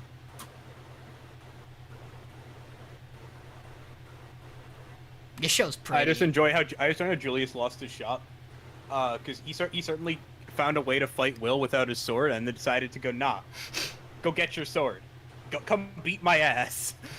He doesn't know Goku. that. He built a Vegeta. It seems to be that no one fucking knows that except for Scion and Colette. And also The teachers and Dark probably Magic Rusty. guy. Yeah. Yeah, I just think it's really funny how Will's about to will beat their asses this time without the sword. He literally just walked up and went, nah, on the floor. Fuck you. They did a nice. That was awesome. They did a nice smear framed line of like lightning as he pulls them down. And for Julius's credit, he doesn't give a fuck that he just beat the shit out of his two goons. He's like, dude, those guys sucked anyways. Let's go.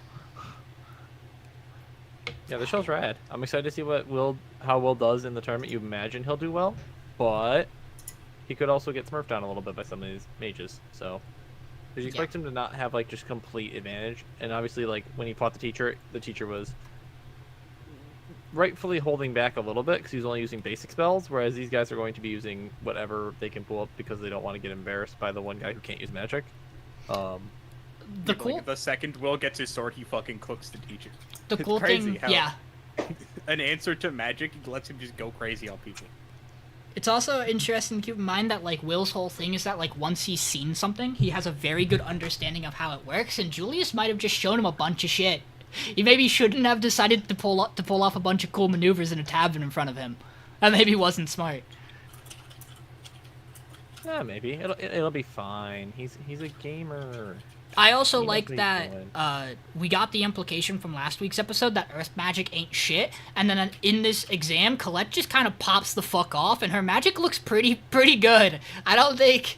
Maybe there's an understatement about how good earth magic is here, because all their shit looks cool. She fucking stealth rocks the sky and then stone edges them into the golem's brains. I don't like those sentences you just said. That's what she does, though. Stealth rocks give me PTSD. I know they do. That was the intention.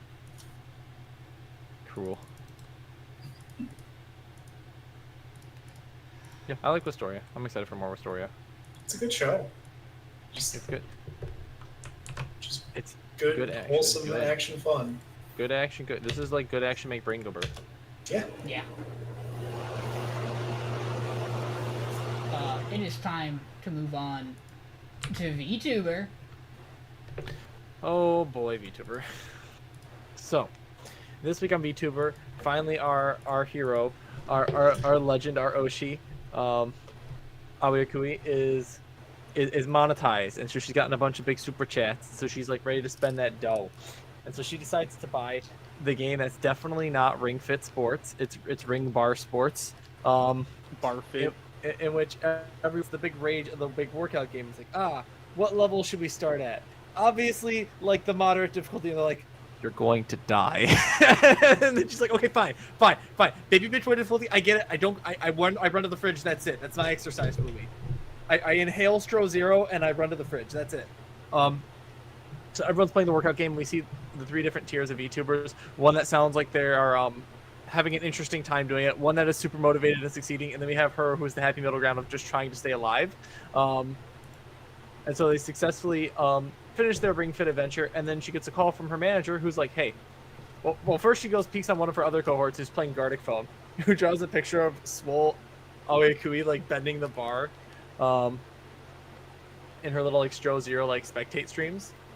And then finally she goes and watches her Oshi, who has like the fried egg and everything we see in her full VTuber model, who is playing a card game that is an actual card game, I'm pretty sure. Hey, she's playing Y Schwartz. Playing Weiss Schwartz. Yeah, if you want to know more about Weiss Schwartz, go check out our Vanguard podcast when the first episode drops. But Vi Schwartz We clearly, don't talk like, about. We talk about Vi Schwartz for about 20 seconds at best, and it's just not knowing how the game works. I didn't recognize a lot about it. I just recognized the characters. Like, oh, that's Data Live. And Amber's like, what do you mean that's Data Live? I'm like, no, that's just Data Live characters. It was also high school. It was also high school. Yeah, Also high I school. was gonna Also guess Rhea it was like Screaming from Data High School Live. DxD. And what you say, One that of the big booby girls, I'm bitch pretty or sure, something is an like that. Akashic Records character. Yeah, because Y Schwartz is the Which is one a where crazy every pull. character is an anime character. Yeah. Yeah. But yeah. We can't tell you how the fuck that game works though. God, no. I just know that at one point I had Hatsune Miku as a token for my Magic deck that was a Vi Schwartz card. That card is probably worth like an unhealthy amount of money, just being a Hatsune Miku Vi Schwartz card. Having watched that in the dub, Rhea Screaming with the counterattack comes and she goes, that big titty bitch! And I love Haruno. She's wonderful. And then we see that Haruno Senpai shows off a little card she made herself, which is the Aoyuki card, which is her with the Strozier that it evos to, and it's really cute. And finally they're like, hey, we need you to come in to record like the group song for like, you know, our Hollow group. We need you to come in and record your parts, the studio. I can't pick you up. Can we have someone else come and pick you up by your apartment on this day? She's like, yeah, that's no problem. Just have Staff Kun come pick me up. And so Staff Kun comes to pick her up, and Staff Kun's like, hello, it is me, Staff Kun. We're going to be driving to the facility now. And goes off on their driving skills about being too short and getting pulled over all the times. How she kept all the stickers on her car from being an entry driver because she didn't want people like honking at her too much. But then she got even more because that way it's a meme. But then it got too popular, so she had to take some of them off. And finally drops her off at the studio, in which Aoki meets some other staff members, sees some of her cohorts finishing their part, and then goes to sing her part and realizes, oh, wait, why is Staff-san in the booth? Staff-san shouldn't be in the booth unless they're talent. Wait a minute. Wait a minute. It's the talent. And it turns out to be Haruno Senpai the whole time that was driving her there, who is her big Oshi and idol, which is very cute. To which they have like we get the little intro song and the cute little group song of all the characters, voice actresses, and they announce, yes, we have new talent coming in. Gen 4 is here. To which she introduces in English by saying, ah, yes, my uterus is empty. I am now a senpai. That is not how the sub does that scene, I'm pretty sure. That is how the dub says it verbatim. It is completely different in the dub. I do not think the uterus is empty is said, and that's very sad that the sub. No, she says, she just says, I'm gonna be a senpai, basically. Yeah. So what she says is, my uterus is empty, mommy mode activated. Yes, thank What's you, the Mason, dub, for yeah. that. Gosh. Which is the most base sentence ever. But yeah, the big thing here is that it very much doesn't seem like it's from the actual song that this is happening. It very much seems like Awa's the one showing off this Gen 4 reveal, which doesn't seem like it's supposed to be a thing that's happening. I think they all show it on their respective streams. Yeah, It's she probably the thing. talks It's like they're about all it. watching along. She talks about it like the plan is after they do the watch along, it doesn't seem unplanned to me. I don't know, the way I very much, because of the way she's acting and because she's in Shua mode at that point, I took it as she's being a dumbass and revealing things she's not supposed to show you based on what we see right after for the next like 4 seconds. But who knows? We'll see next episode because I don't imagine this leaves this week. The show had me No, fucking. I don't either. I will say The dub is great. not a particularly big fan of the beginning of the episode. This has a very back-end heavy carry for me. The exercise stuff is kind of meh. Michael, I know you feel similar because we were watching it, and about after the 5th feet shot, you went, oh, audibly. Yeah. You audibly reacted to it, and it was very funny. Yeah. It's also just, again, most of like a lot of the gags that are just position of VTuber doing this and sounding like this are not really my cup of tea, which is what most of the exercising segment is. Otherwise, the stuff at the end of the episode is really good, and there's a Y Schwartz reference, so seal of approval. Thumbs up for Sean. Yeah, that's all it needs. That's one step away from Vanguard, truly. I also think it's weird. Maybe I have to go re-listen to it again. It didn't really feel like you could hear a difference in her voice in the song performance, and they make it a big deal that she's recording 2 parts, one with her in each of her modes. And I didn't really hear a difference in her singing at all. That didn't feel like there was a part of the song that actually flipped over to her other personality, which was it seems weird. like the other version is the one that's doing like the haze and like the shouts. Maybe, but which is odd that they'd have to do like a whole like do other mode U for that. But yeah, because like they very clearly show that, because when it's those things, they have the visual of Shua on screen and like the back. Yeah. And like the haze. But like audibly, there isn't a lot of a difference. No. That's not that big of a gripe. The song's good. I wish I could like this show as I wish I could like this show as much as you guys do. It's just not gonna happen. Fair. No, that's okay. I mean, it's almost just like if you get VTubers and you watch VTubers, it's definitely a lot more directed towards that audience. Yeah. Which is fine.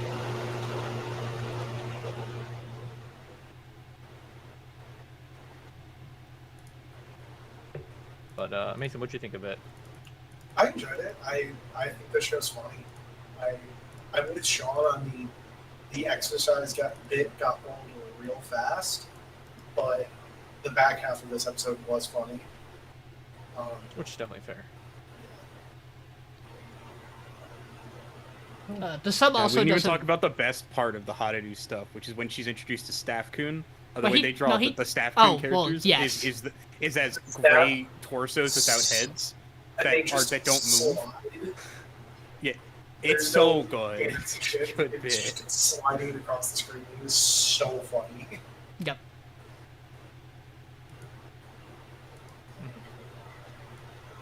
Next up, we've got Mason. So Elusive Samurai this week. We are dealing with our bad guy that got introduced at the end of last episode, who is Suwa, I believe his name is. No, that's the priest. I don't remember his name. I should probably have looked that up. This is Sadamune. Sadamune. So basically, Sadamune is a man with very large bug eyes who can see real good, and he is instituted as the governor of this prefecture from the emperor, and he knows that the Suwa clan is hiding out Hojo clan members that survived, but he can't prove it. So he's just going around and fucking with them as much as he possibly can. And this culminates in a point where they are having a really not great sports competition where they are shooting arrows at dogs that are running. And they do acknowledge this, which is very nice of, hey, this is a historical accuracy thing. This is not a thing we condone. Please don't do this, but we're trying to be right. Where they are shooting future arrows. Has told me so. Yes. They're shooting blunted arrows at dogs, and certain hits get certain points. And Yorishige signs Tokiyuki up to go against Sadamune. And it's a very interesting fight of Sadamune does not know who Tokiyuki is, but they make the deal of if Tokiyuki wins, he'll leave and just let them be, and if Sadamune wins, he can go through and search any home he wants with carte blanche approval. This ends up going where Tokiyuki starts off by doing really well, and then he just keeps dodging stuff, and eventually Sadamune gets a good hit on him right square in the head and almost knocks him off the horse. And the episode ends with Tokiyuki going, man, if that had been a real arrow, I would have died. That's kind of cool. This is cool. It definitely doesn't quite have the same energy as the first 3 episodes, but it is a setup episode. I still really enjoy this show. I think the show is just really pretty. I really like the characters. I think the story's fun. I have a good time with this show. I agree. I think it's doing good things. It's a Like, good Yeah. show. character's good, show's good. I'm excited to see how they get out of the situation and like, what the solution is. Obviously, if he hits something in the head, he wins, be it him or one of the dogs. And basically, he's put in a corner where he's like, hey, either you hit me, which good luck, I'm just gonna be sitting behind you the whole time because I'm literally a war general and really good at the commanding horse, or you try to hit the dog and I'll just fuck you over. And so it's like, what is the plan? And my hard read is he's probably gonna try to do something like jumping off the horse and taking a shot, which is technically not against the rules, I assume. But I wouldn't be surprised if this ends in a tie because the outcomes on both true. ways seem like they're not beneficial, and if you tie, you have to call off the bet. well, isn't it 5-3-1 on points? Right? Is there any way for it to tie? Because he has 1 point right now, right? Yes. Yeah, we saw a 4-point shot. There was a 4-point shot. Was it a 4-point shot and then a 5-point shot? Yes. I think Okay, there so he is. does just need I think one. there is a way to tie. But I mean, that's just my guess. They could also, perhaps this is also enough of what they want for Tokiyuki to see his archery, in that like he'll pick up whatever they. But it implies like this is going to be a little longer of a bit than just here he is, observe him, we'll get rid of like this. He seems like a much longer setup villain for now. Yeah. Where like, I really like the part of the episode where Tokiyuki, where he fires the arrow at one of the shrine maidens, and everybody is like, he's the worst, he's horrible, and Tokiyuki just goes, his archery's really good, like really beautiful, like he is maybe the best I've ever seen, and everyone's like, no, you're right. It's weird that you took that from this, but you're right. But I really like what they wind up doing with that. Yeah, because they acknowledge the fact of, yeah, that's kind of fucked, but also that's exactly the kind of state of mind you need to have to be the general that takes back your country. Yeah. We also get a fucking wild shot of Takakuji, the main villain. Takuji. Yeah. Where his like right hand man is like, you know, emotion wise, you don't seem like the same guy. I've been around for a while, and he turns around and his eyes filled with eyes, for no goddamn reason that starts this episode, which is wild as hell. Forgot about that bit. I still think this show's really cool. I still think that, like, for what it's worth, like, yeah, it's dog shooting competition is in CG. Horses, what you gonna do? Not an easy thing to do to animate in any other particular way. It's not. Not just animate the horses. It's, with No, the- and it's not. fine. It looks fine. Yeah. It's not egregious, but it's also not, you know, a beautiful not spectacle. trying. It is noticeable. It is certainly there. Yeah, it's not. They're not Gundam quality dogs or horses. Yeah. I just think that there were a couple of shows that really killed it this week, and this is again a more slow down setup, so I don't have any particular issues with it. It takes a while to get used to the eye bit, where his eyes are just everywhere all the time, gouging out, bulging. He whispers to the one guy, and the guy's like, "This is weird. I can feel your eyes whispering to me. I don't like it."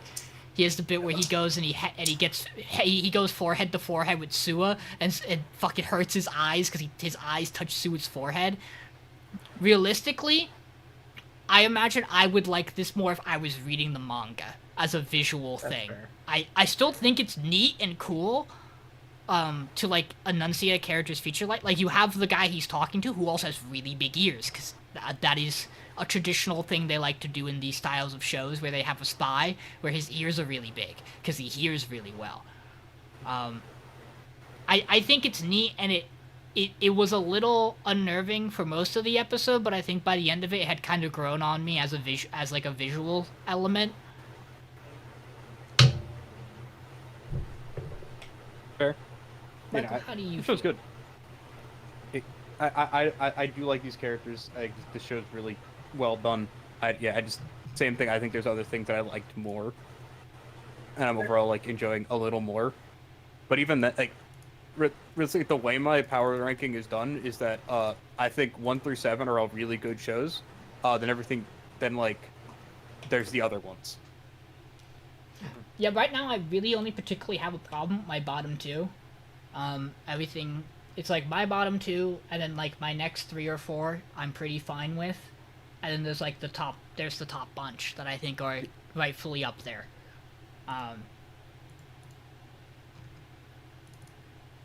With that in mind, Michael, let's talk about your and mine's #1 show this week. Yo, Makeine, too many losing heroines. Too many. Just fucking awesome. Okay, so this episode picks up right where we ended last time, which is Komari, I think her name is. Yes. Pull up Kate. Her confession, and the president going, I don't know. Yeah, and then is he the president? I think he's. Yeah, he's the president. Yeah. Club president. But what I remember is it feels like forever ago since I watched this episode. It hasn't been that long, realistically. Yeah, his response is he doesn't know. Yeah, he's like, let me give you an answer, which is then immediately followed up with the Koto. Yeah, Koto from the club being like, essentially hitting him with the "you can do whatever here. We've never been anything, right? There's nothing between the two of us," which leads like a big fight, reconciliation between the two of them, where we learn that he's actually confessed to Koto like 3 times already, and she always just kind of blew it off in a weird way, where. And he interpreted it different than the way she meant it, but she was also being really obtuse with the way she was saying stuff. He's also an idiot in the big he's one also talking an about, idiot. where his confession is like, he does not outwardly just go, "I love you, want a date?" Yeah. He is kind of also, a big the fucking... there's like a Christmas where he like takes her on like a date for Christmas, but like Yes. it's not actually a date. It's like some really goofy shit because he is a boy doing boy things. But yeah, and then it pretty clearly ends with Koto and the president starting to like actually be dating. We don't think we get any like direct thing, but like it's. I mean, it's very clear that's where that was leading. When Komari talks to Nukumizu about it, she very clearly is like, yeah, he came and told me and turned to be down. They're gonna be dating. Yeah. And then you have the reconcile scene when they get back to school, which is really good. Yeah, we get this. Yeah, we get a really, really well done scene that they're in the club room after, where Komari's just being chill with the two of them. The two of them are that they think they're walking on fucking eggshells, and Komari just watching. She's like, "Yo, what up, homies? Yo, what up?" Because she doesn't want there to be any weird stuff happening here. She still likes the two of them very much as friends, and doesn't want to lose them. And it's wonderful. It's so good. Yeah, she makes the vice president cry, but it seems very good. Yeah, it's wonderful. It, then the rest of then like the second half of the episode focuses on, I don't remember her, blue-haired girl. I don't remember her name. Whatever. Yanami. Anna? Yeah. Yanami? Yeah, and Yanami, because so the whole idea is that people have been seeing Nukumizu and Yanami existing vaguely near each other around school. That's enough. weird. That's all you need. Because Boy, girl. Nukumizu doesn't exist near anyone. True. And Yanami just got like broken up with or whatever. That's like a big thing. That's like big news. That's big news. Broken up with. Big news. Big news. Morgan popping in. Broken up with the quotation. Morgan on the podcast.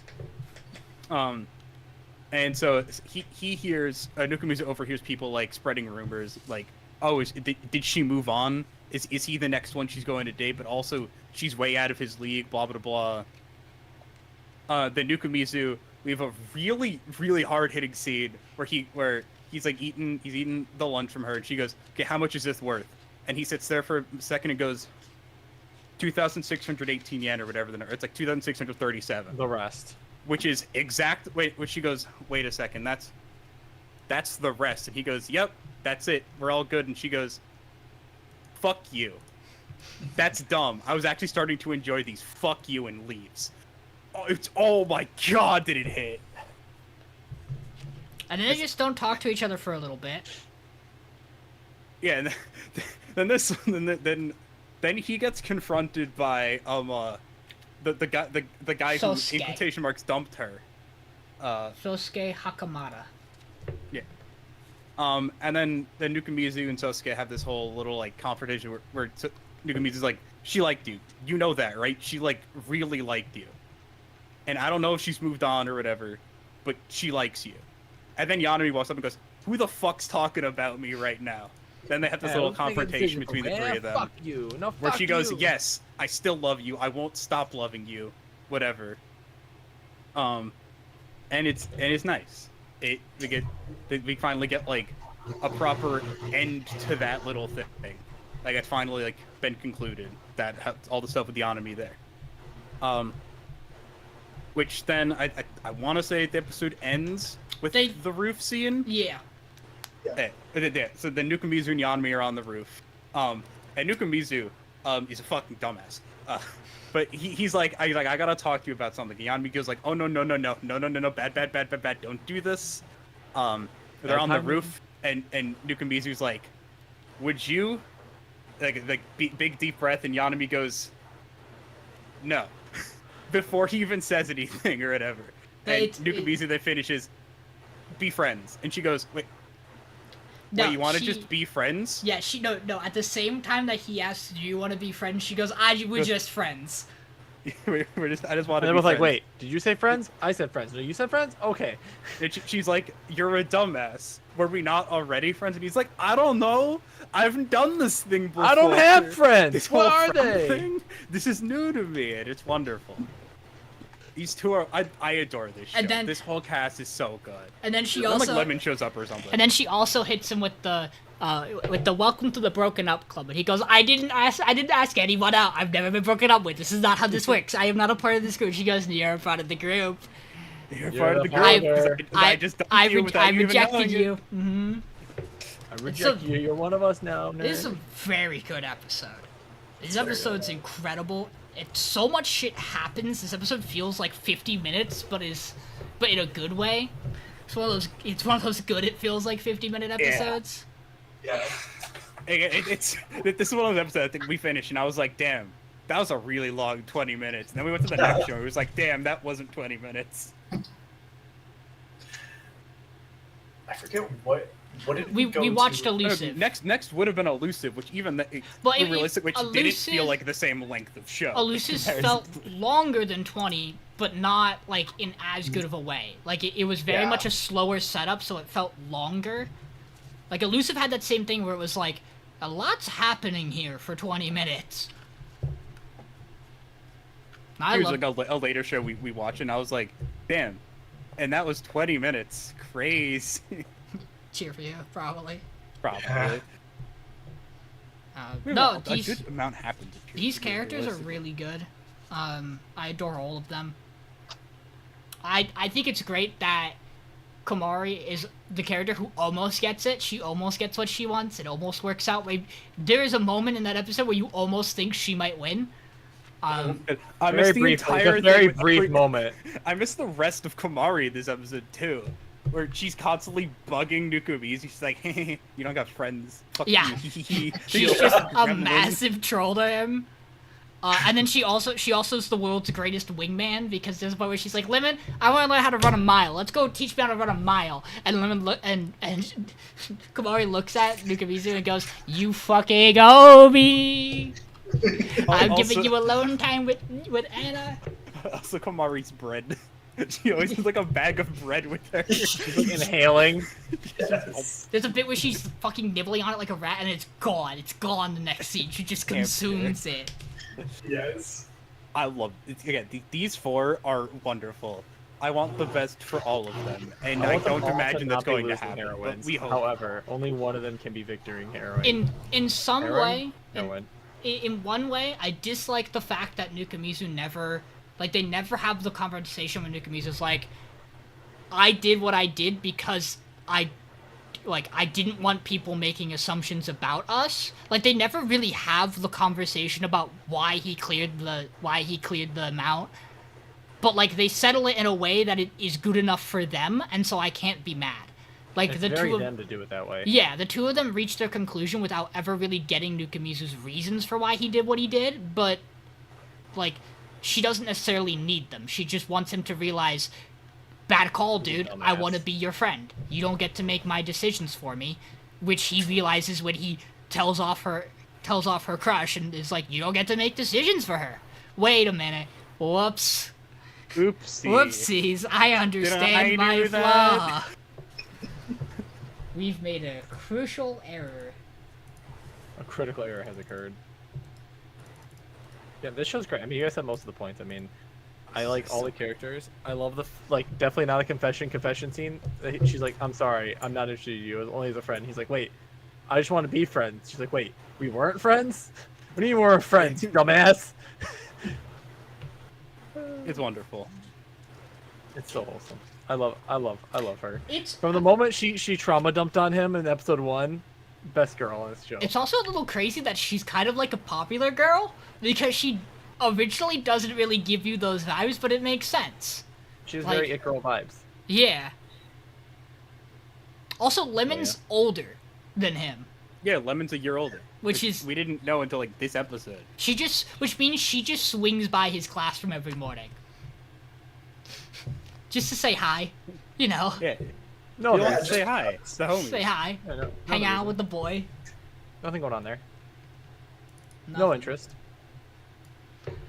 They're adorable. I love them. Like, I guess it makes sense that Lemon would be a year older, because, like, it's very clear it very clearly seems like the person Lemon's interested in is that year older. Yeah. And they seem like they've known each other forever. But my brain just, like, didn't make that connect until they just straight up call her, like, Lemon Senpai this episode or whatever. I was like, oh yeah. It's neat. So, last up, Good show. we have... Show's good. Wow. Wow. The episode's titled Wow, because they know what they did. So, Pseudo Harem. This week opens with Ren getting incredibly depressed for being down bad as all hell. She's out doing a school assignment with a friend of hers, and her friend can't get her to stop crying because she wants to be doing this assignment with her senpai. Dude, this girl has it bad. Down horrendous. We then, at some point, she shows photos to AG of it, and he's like, why do you look so upset? And he's like, who did this to you? I'm gonna fight him. And she's just like, it's your fault. It's your fault. You did this. And then he finds her asleep on stage after a practice, to which he goes and like pokes her a little, and she starts dreaming of him and talking about him, and he goes, and she goes, I'm hungry. And he goes, oh, what are you hungry for? And she goes, you. And he goes, wow, crazy. We're gonna get us out of this one real quick. And then he gives her a terrible tasting drink and tries to have her act like it's not horrible. Doesn't work very well, and then this immediately segues into them playing Shiritori, where eventually she breaks because he's too smooth at this game. He's just... everything he delivers a real banger. Then we have a bit that's maybe not as good where she can't wink. This bit's maybe not that great. She just physically cannot wink, has a rough time of it. AG then gets hurt and goes to the nurse's office, and they do a bit where she plays nurse, and she does the eye exam with him and makes him say her name through the eye exam, which I think is a very based and funny part. Adorable. And then we cut to them playing video games together, to which he goes, I'm really bad at Monster Hunter, probably, something like that. Can you help me? And she goes, yeah, I got you. And she is too powerful at this game, and he is too distracted by her. So it does not go well. We then get a really nice scene of them on the roof together, where they're staring out at the city, and they're talking about where they live. And at some point they both go, my ideal house would be that house with the blue roof. And they go, well, crazy, we want to have the same house. That'd be ridiculous. Now, let's just theoretically say we live together in that same house. Hypothetically. Where would you want to be in the house? And they both picked the same bedroom. And then they get caught in the rain together. And Eiji goes, well, guess we're going to my house. You're coming to my house. She goes, I get to go to your house? Let's go. I get to go to your house. And so he takes her wet clothes and gives her a shirt, and the shirt has a little wolf on it that goes, wow. And then he comes out and he's wearing a blue version of the shirt that has more of the wolves on it, and they go, wow. And then she realizes his mom's gonna be home soon, She's at his house, in his room, in his shirt, meeting his mom, wearing a shirt that says "Wow" on it. Practically Which is married his at this shirt. point. And she is, matching WoW shirts, and she is not excited about this. She's like, I'm gonna go put my uniform back on. He goes, it's not fucking dry, you idiot. And then, before anything else can happen, his mom comes home, and they greet each other, and she looks at him, and she looks at her, and she looks at the shirt, and she goes, wow. You two are kind of cute, and we cut away, they have a conversation at dinner. It seems that Ren gets along very well with his mother, what a great thing. So cute. And then they're walking home together. I forget the end of this episode. I forget exactly what happens when they're walking home together. I forget what they say to each other. Oh, they got this whole, Oh! like, outdoor scene. They do the bit where Ren gets upset because he calls her by her last name. And his mom called her by her first name. And so he should call her Ren. And he does it once and he gets embarrassed, like all male protags do in Japanese rom-coms. And he goes, yeah, no, go back to the last name. Sorry, you don't get this. And she gets upset with him. It's a very cute episode. This is a very good episode. Saying first names is like holding hands. That's a little too far for the. Yeah, for the boys, they can't That's like handle second base. Yeah. I guess I could start. This episode is wonderful. I did really enjoy this episode because we get a lot of just the two of them existing.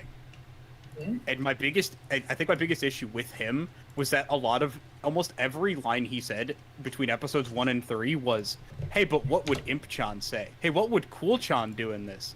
And it was just egging on the Danganronpa, as I said, the Danganronpa when everyone needs to talk syndrome. Where I was just like, we don't need all 7 fucking personalities in this bit. We're good with like 2 of them. Which they get through this episode. There's like a single scene where we get that alternate personalities and we only get like 2 of them. It's just like Imp and Cool-chan. That's literally it. We don't get the other 7 to pop up. I also feel And like she which is flows good. I like these flows two. between them a lot more naturally in this episode. They don't feel as hard of bits.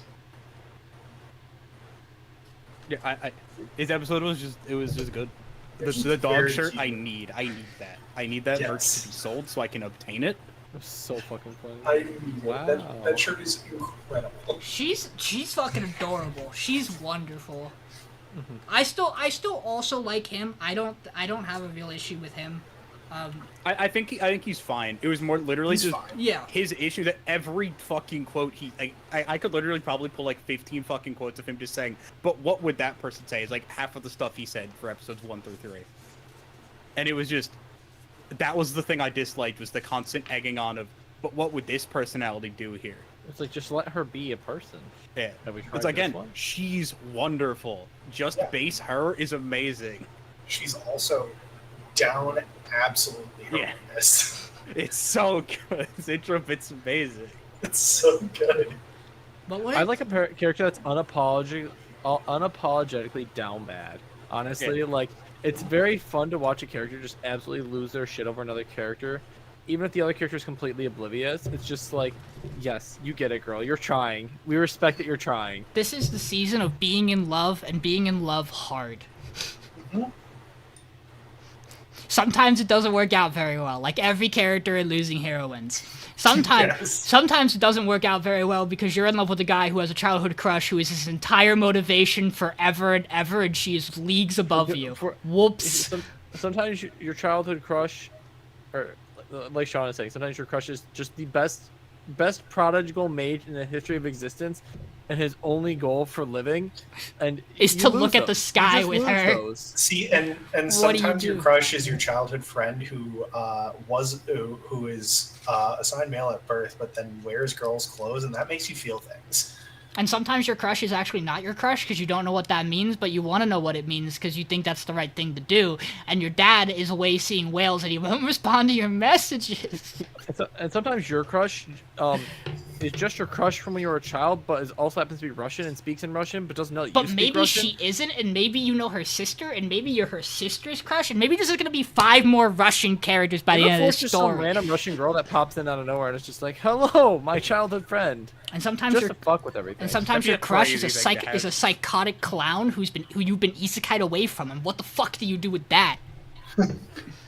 Psychotic clown. Is there? Good bit. Some- Proud some- of and sometimes everyone. your crush is a wolf. and maybe you're a fox. Ah, wow. I was like, where else can we go? What are the Props. Good showings all around from all of you. I can't believe I could just say the same thing, but with the word deer. But that I get that's. And sometimes you get no sometimes crush. the crush is your sister. And sometimes you get no crush because your entire family's been murdered dead in front of your eyes. Be like that sometimes. Yeah. I almost did the same thing again that I did last week. We've learned. That in group chat. Yeah, I almost put it in group chat. That would have been funny though. Oh man.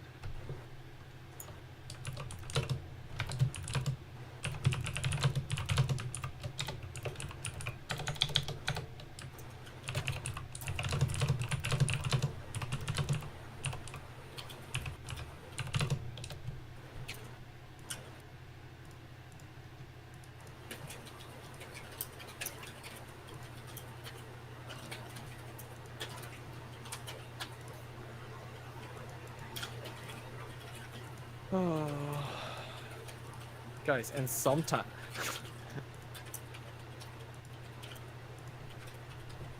I feel like I'm going to break exactly Sean with Maybe. my name. God, I don't remember what my name was last week, but I'm sometimes you're crushing in Hawaii playing the Pokemon World Championship. Whether Mason or Sean, I watched literally just fucking fall over like dead as I sent in my voting last week. It was me. It's always me. I don't even remember what it was, but it was a bit. We had said like 5 seconds before that. I can tell you what it was.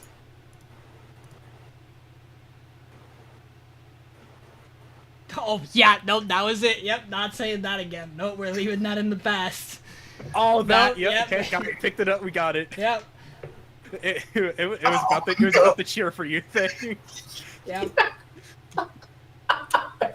God. Sometimes your crush is just crippled. Thank you, John. We got there. I'll say it. Michael was on one last week. Sometimes your crush doesn't have a leg to stand on. If she has both her legs, they just don't work. Apparently. She can't stand on them though. Man, it's a shame Dear Autry isn't on this show. We would have another wild Yeah. Just set of. reference. Another We do bit not about condone that exactly. bullying people who are crippled. There are people too. Okay, guys, I have a side tangent. Okay. Oh yeah. So I was at work, and we were talking about how somehow I got a topic about my fiance being lactose intolerant, and someone thought I said lactose intolerant. And I'm like, yeah, that fucking guy in room 6, I can't stand him because he has mesenteritis. Just for example, of course, there's no one in room 6 that had mesenteritis. These are not Mason, a direct I would need reflection in my you workplace, to but- not send that gif.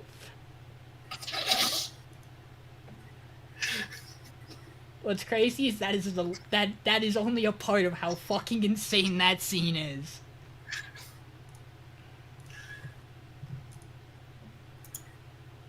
Michael, am I waiting on you? Yes. I knew it. It's always you. I wish Oh, I Like, yeah. had- are we waiting on you, but just because of your naming There we scheme? go. Yeah, just gonna try to come up with the stupidest fucking name you've ever seen. That's pretty good. That's a pretty good one, Up Michael. there. I approve, and it's not because there's wolves in it. So this week we got one sleigh on Nokotan, Shoshimin, and Pseudo Harem. We got 2 sleighs on Suicide Squad Isekai. Everything else has 4 saves, except for Narenare Cheer for You, which is dead in the water. Ladies and gentlemen, Oh, no we way. found a victim.